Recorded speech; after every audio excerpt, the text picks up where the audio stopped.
Hey guys, happy Monday. Today is Monday, March 18th, 2019. Who can believe it? We're halfway through March, which means we are almost finished with the first quarter of 2019. I can't believe it. I am very excited to have these two wonderful people here today. My friends Harold Garde and Marla E. Both incredibly talented artists, both incredibly talented people who help the community out, and they do so many good things, and they both have a history. And of course, we're here to talk a lot about Harold's history. So we got hearts. People can hear us, Harold, which is good. That's good. So welcome to the show, you guys. Thank you. Very excited to have you. All right, so when there's Boris. Hi, Boris. When Boris came to me and sent me your bio, Harold, I was so impressed. I was kind of humbled, I think, because of your work and how long you have been an artist. So give us a little background on you for the people who don't know who Harold Garde is.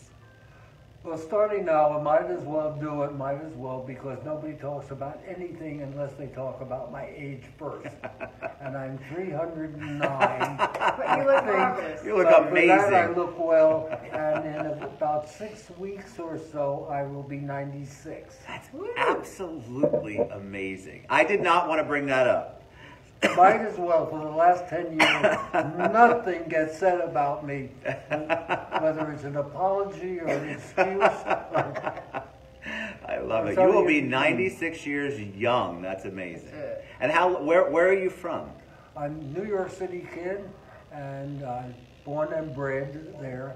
And currently, I split my time between New Smyrna Beach, which I delight in. Love it. And I wish it would not change from the way it was when I first moved in. And Belfast, Maine, which I would not have changed if it stayed exactly as it was when I moved in about 35 years ago. Wow. And my wife and I changed, my late wife, it all changed when she gave up her business on Long Beach Island in New Jersey, and I quit teaching. And we tried to find a place that was coastal. You wanted the good weather, and you wanted to still be near the ocean sounds. And it was also, I needed a barometer to let me know I'm still sane. So if I come to Florida for the summer, and I go to my main place for the winter, you know I've lost it. All right, so I want to get to the art history, but I want everybody to know Marla E is here too. So Marla, give them a little background. You have been on the show before. I have. You're so talented. You brought me the most amazing birthday gift, which is still there on display. Yeah, we had a really good time. Good morning, Jeff Rogers. So tell us a little bit about you. Well, I'm an artist here in Central Florida, and also I teach art classes here and there.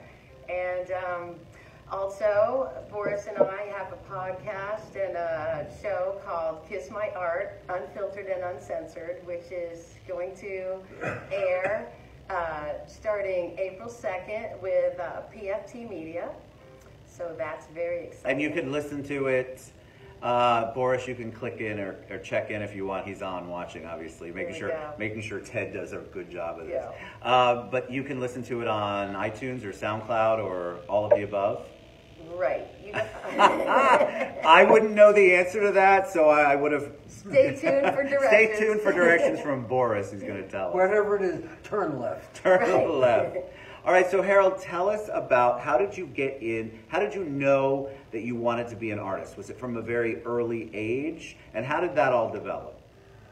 I thought everybody, there are great advantages of having been brought up in New York City. Amen. You see and learn how to respect things that don't feel as strange. My sister, who was 6 years older, worked out with theater people, and so I knew it didn't seem strange to know somebody was an actor. It wasn't strange to know somebody who was a writer. You grew up around the arts. I grew up, not really, I had immigrant parents who wanted us, my sister and me, there were two of us, to just be as American as they did not know how to be when they were young. Where were they from?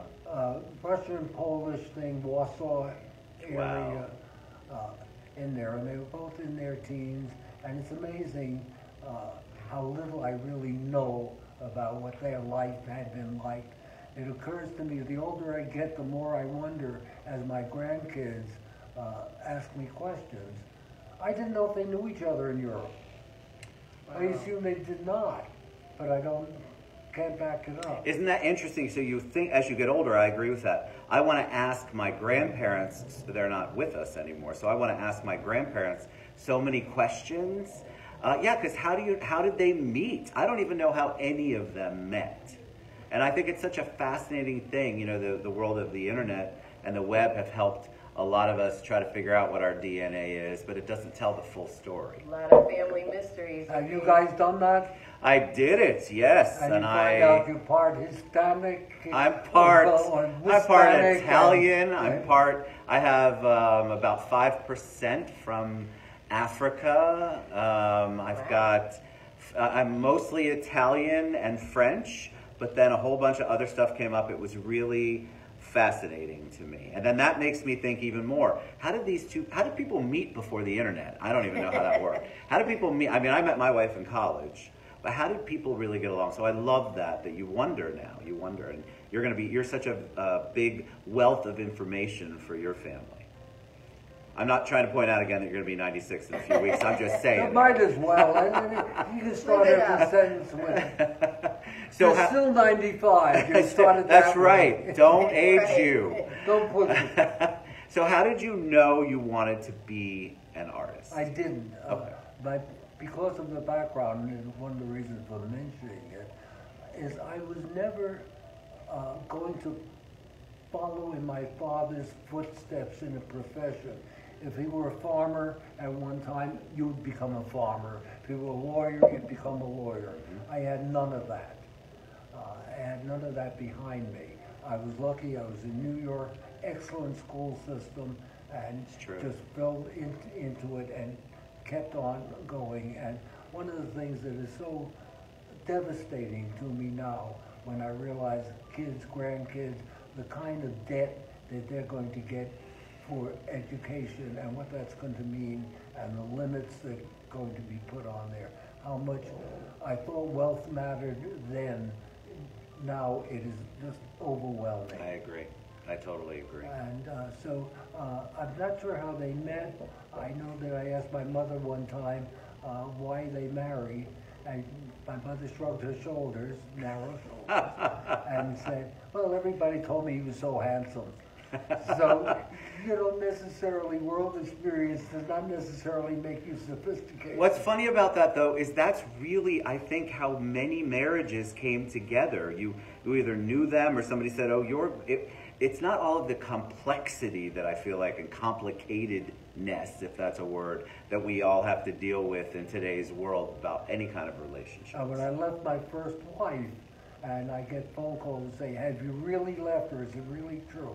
Yes, it is. Well, we know somebody great for you. And of course, it was exactly the same woman as the one I left. But fortunately, it's not the one I married a second time. I love but it. That was responsible for 4 very good kids. I love it.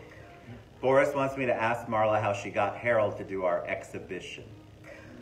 Well, Boris, you can direct this whole show. Bring it on, my friend. We were interviewing Harold for our podcast, and we went to his New Smyrna summer home, and stacks and stacks of huge, unstretched, I should say, canvases stacked on the floor in every direction, and we just were looking through all these. He let us look at all his goodies. We got to see every... Because I'm too old to carry one off the top of the pile. Yeah. So Boris was on one end and I was on the other. We were dragging the canvases and we could carefully look through them, and it was like just hit after hit. One was better than another. That's got to be an emotional reaction from you two. Like you're like, oh my God, look at all of this amazing work. And then I looked at Harold and I said, so how big does the gallery have to be for you to accept us having a show there? And he said, oh, it doesn't matter, whatever size, I can do what I want. And so I looked at Boris and I'm like, Boris, absolutely, let's do it. And That's awesome. we were so lucky that he said yes to us. So tell them a little bit about. I love art, but I can only speak like the basic language. I know I collect. I just came from an art event this past weekend, so I know a teeny tiny bit. But I think a lot of people out there, when they think art, they immediately go to a master, and that's all the knowledge they have. So can you talk a little bit about the type of art that you do and what inspires you and how you are you the same that you were when you started and the same kind of artist now? I threw a lot at you, Harold, so I'll repeat if I have to. I don't know that I can repeat it, but I will try. If you want to try, fine. It's very interesting to be dealing with a word like art, because we generally mean, when we're talking in this type of conversation, we're talking about visual art. Correct. We're talking about the visual arts. When I say it's adaptable to any space, I really don't mean it. I lie a lot. Because it's not. At this point, I'm working bigger. I'm not doing prints. I'm not doing a lot of the things that I might have done under circumstances. But growing up in New York, it was an honorable thing to do. So wanting to make a statement on, hey, look at me, it's something that I would do that would be individual. And didn't give it much thought. Later on, in talking about it, I certainly had to. One of the lovely things that have happened, I dealt with such remarkable people, and the filmmaker, I had no idea what Dale Shearholt, who was a splendid filmmaker, made these two films about me. The first one, he was getting at something, I didn't know what it was, and finally, it was that Harold Garde, working artist, that is choose to do something and you do it. I love that. And I do it by the day. I don't have two heads. I unfortunately don't have mistresses. I don't have wild coke or dope problems. Mistresses and coke, you never know what's going to happen on Monday show.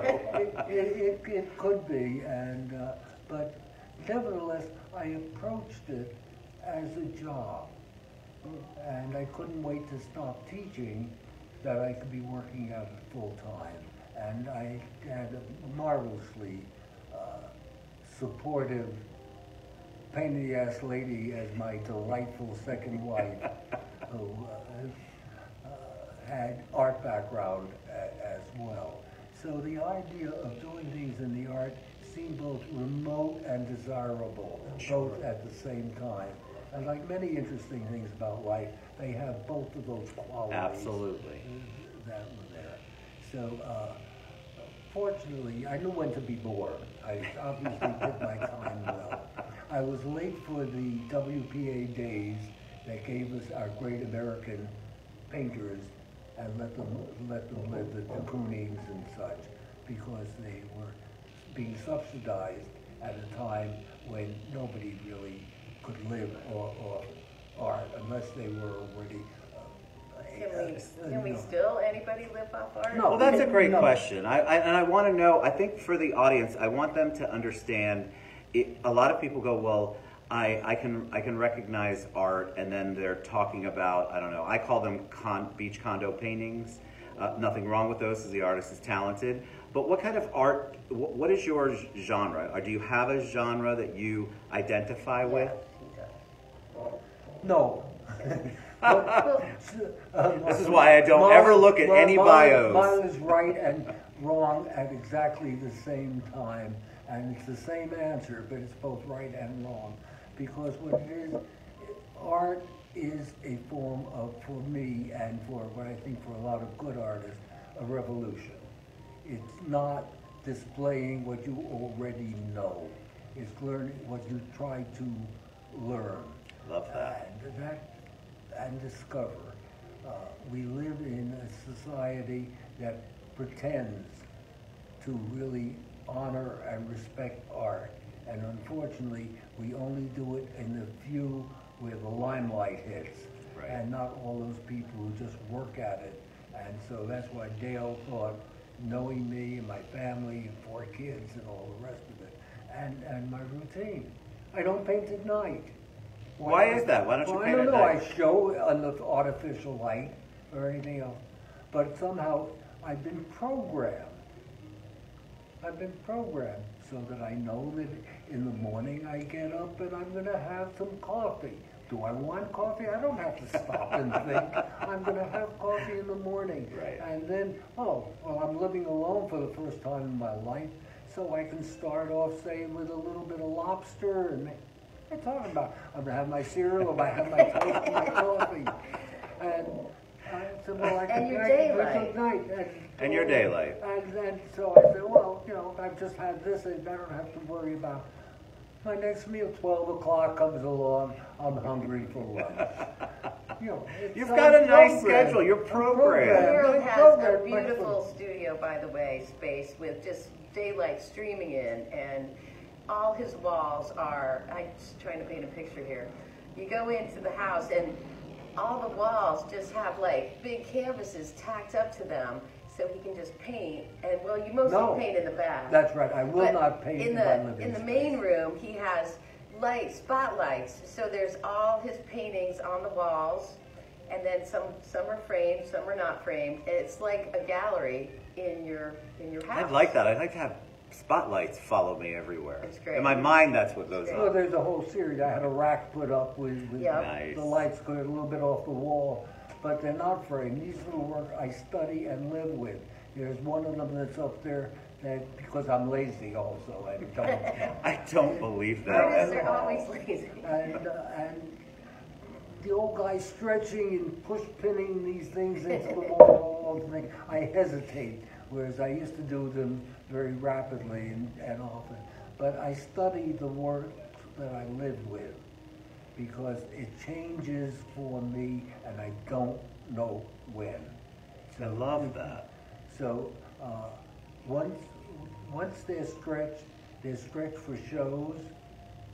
So storage is much easier on the floor, but I pin them up and live with them, and I take them down when I'm not sure what next to do with them, and pin them up in the studio for them to work on them, or else maybe months later. Like since I came back down from Maine, I spend most of my time, not all, but I spend most of my time going through the stack and parts of it and finding work that I wasn't sure of before and working on it now. And some of them could be 5 or 8 years old to begin with. Wow. Cool. So you revisit your work. And then Boris has a question, Marla.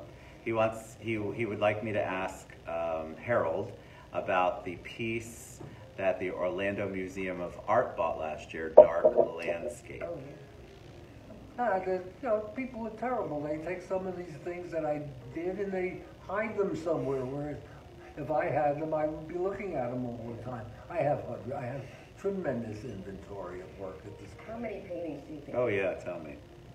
More, should we say more? What was the answer that There was at least that 1,000. that Cohn said about how often he was lied to by the president? Oh, there it comes. So he started off with, was it more than 5? Yes. Was it more than 100? Yes. Was it more than 1,000? Was it more than 5,000? The answer keeps coming up as yes. So you have a lot. Who motivates you? Who inspires you? Inventory is not the problem. And then I get very, very lucky, really lucky, with people who know what they're doing and looking. I've had splendid curators. They go through and they Look at that right what there. makes up a show, which is just absolutely splendid. And very often they know their space. That's well, they have to, right? And They should. I've learned how to respect that, because if I look at space where I don't have sight lines and it doesn't let, my answer would be, no, I don't show there. Just like I won't show in a group show, and that's a whole other talk. Tell us about, do you mind, Ted? No, Sorry. please. I want you to. So, I'm so Harold, fascinated right now. Besides painting and writing, and you also do poetry, and you've written books, and you've been in films, but tell us about So you've invented what's called Strappo. There are no inventions in art. Oh, okay. No, you're an artist. So you've You coined. develop things, you go from, you kick over So it's not tradition really an and- invention, but Right. it's a development. process. I've named it, and Strappo. Strappo. So tell us about that. Yes, please. it's a dry transfer. Transfer is what makes something a print. You do your artwork on one surface, and then it's put on another. Oh. So The you most put a simplest canvas or a paper. Yeah, the simplest one is if you would have wet paint on a piece of glass or something, and you have your paper ready, and then while it's still wet, you Understood. put some, and then you have a monotype. So that's the simplest. But in recent years, for merchandising purposes and for growing skills, there's been a whole interest in the fine art market. I agree. And it makes, for some people who have more limited venues, it's great because you can make many copies of the same. What's your thought process on that? So knowing a couple of the little languages like lithograph and seriograph and then hand embellished, like I can talk a teeny tiny bit of this Yeah, good language. talking. What's your thought process on that? Are you a big proponent of making as many copies as possible, or do you like to have a few? Do you like it to be limited? I made the big discovery when I had a printing press available to me, and I've done thousands. Before that, I started with linoleum primarily, or I've done Wow. multiple viscosity and other. I thought you had to make an edition. And I said, I don't have anybody who wants one. What am I doing making? I don't believe that. We all want a Harold Garde piece. Absolutely. Making multiple, so that I began to work with the press in doing it. I work with the master printers, and boy, are we lucky with some of these people. They are just that good. Just that Well, because people, it's so, I know a lot of people look down. It's like when an artist, they think, oh gosh, you should only make one of a kinds. But what happens is not everybody can have a one of a kind. People can't afford that. So how wonderful though to just be able to have multiple people have it in their homes and appreciate it, or have it in their offices and appreciate it. It does positive things, I think, for the art world. There's more people can be exposed to Harold Garde and Marla E. But I'm a purist.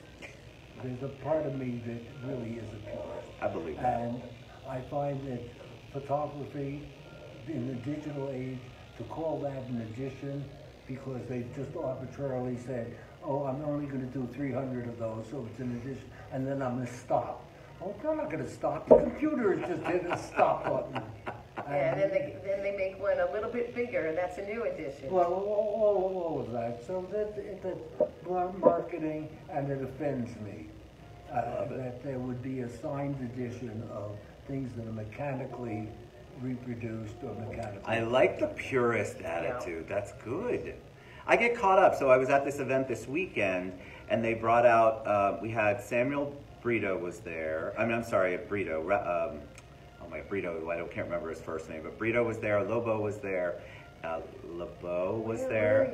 I was at a local hotel at the Ritz. It was a big gallery, and then the other one was Dana something. Anyway, I was fascinated more by the education than I was about the reproduced art, like you're talking about. But it was so wonderful to watch 500 people be exposed to their art for the very first time. But myself, as somebody who's been watching it for a very long time, a consumer who can't draw two stick figures, by the way, I appreciate the purist end of it. I only want to buy, me personally, I only want to collect a one of a kind because I don't always know how it's being printed, how many buttons have been pushed. So I love the purist attitude. Maxine says, hi, Marla E. Maxine. And she said she likes the purist attitude. So how do you describe your art? Your art, the way that you do art, your genre, or I don't want to put any labels on it, but how do you describe it? hard work that I try very, very, very much to make look easy. I really am a formalist, and I don't want the application of paint to reveal necessarily that kind of precision. I want the feeling to be there that this is a unique product by a strange process known as making art. And art itself is an act of rebellion and discovery. Oh, rebellion and discovery.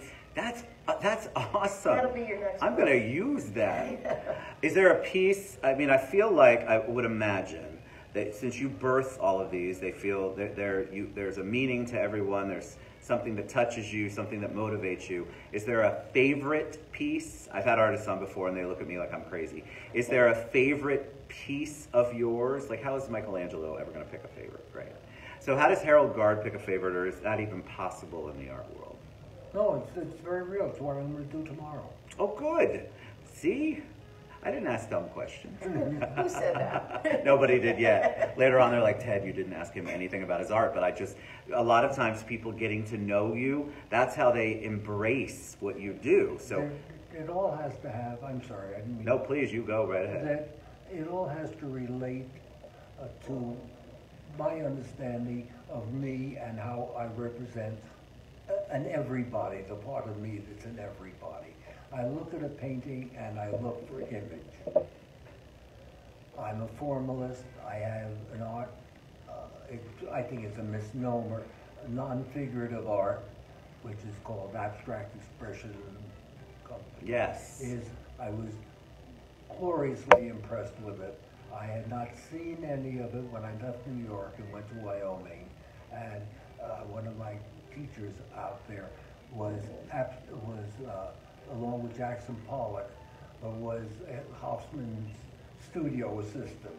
Wow. So I learned about abstract expressionists wow. out in Wyoming, and very shortly coming back with Jackson Pollock being labeled as America's best painter.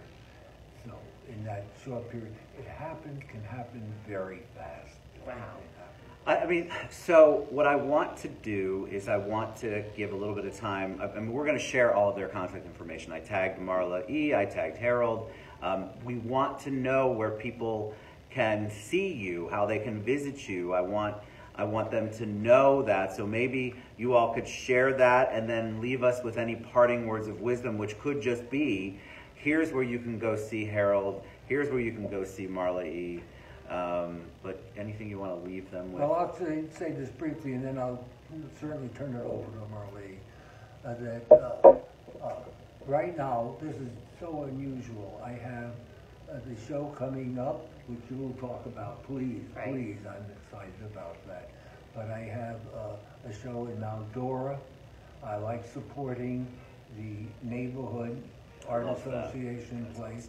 I have a show in a gallery in Piermont, New York. It'll soon put together the works that have previously been shown in museums. That's going to be their season opening, and they represent me all the time. Wow. So I have that going on then, and then the Maine Museum in Bangor, Maine, associated with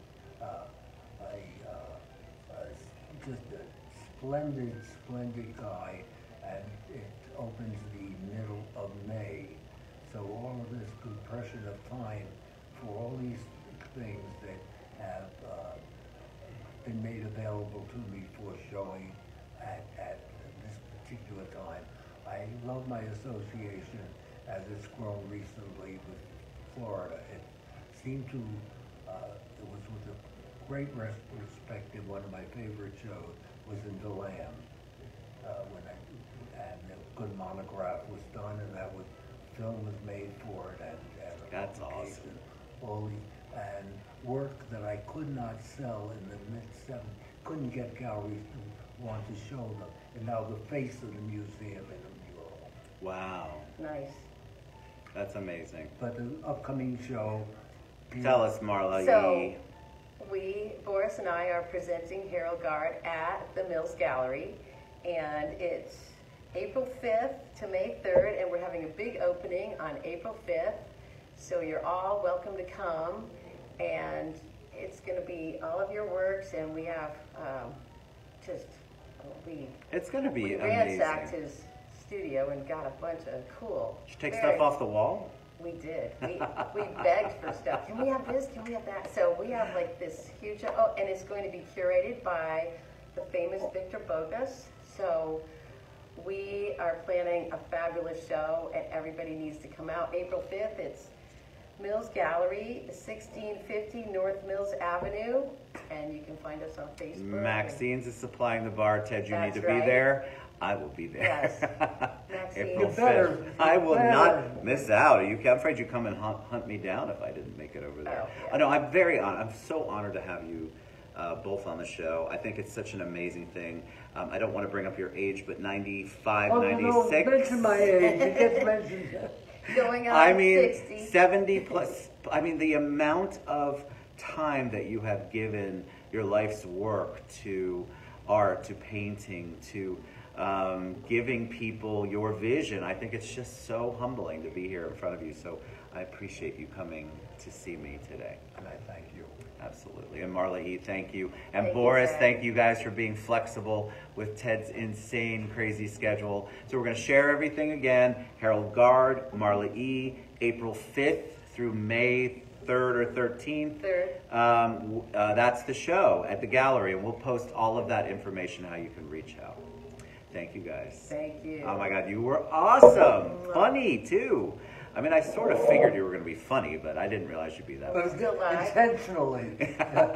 Right, it was on purpose. At 95th, you can be very funny, but you have nothing to do with the intention. Kind of say what you want. at I love that you 95. said whatever you wanted. So you're a joy, Marla E. Love you guys. Awesome. We'll see you tomorrow. Mwah. Bye, guys. Is this daily?